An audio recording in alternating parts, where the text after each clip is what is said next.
sili. Ito guys, family.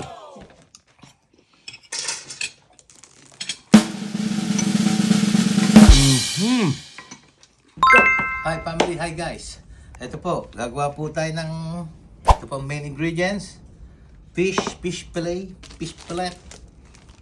lumpiang wrapper, natag dito, spring roll pastry, egg, sibuyas, natag dito, carrots, at saka sibuyas mura, and then salt and pepper, mantika. Yan guys, family. Shoutout po natin si Ma'am Eileen.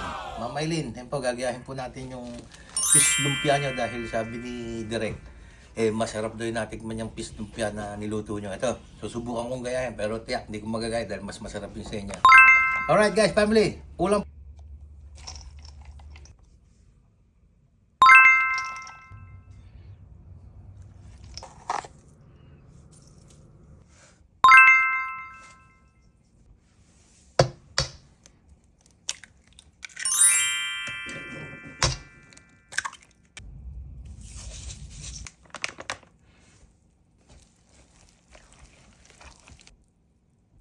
Hi family, hi guys. Ito po, binalot na po natin iba. Pakikita ko lang sa inyo yung pagbalot.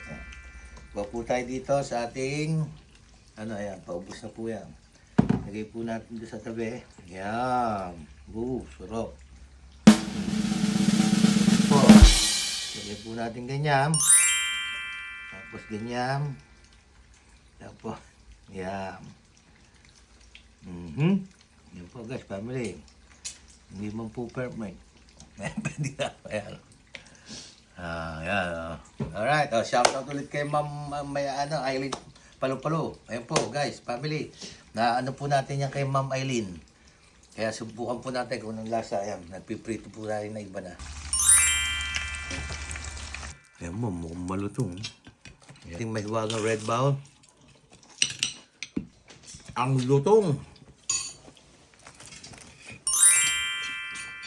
Mahal, may kanin. Ang tayo kanin.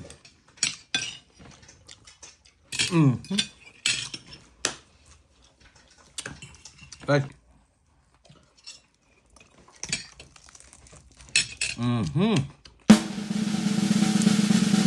Kapag gaganunin lang natin yan instead ng mga suki sa bebenta ng lumpia. Yan. Wow. Ang sarap. Grabe. Ulam for tonight. Lumpia, fish Shanghai. Beautiful.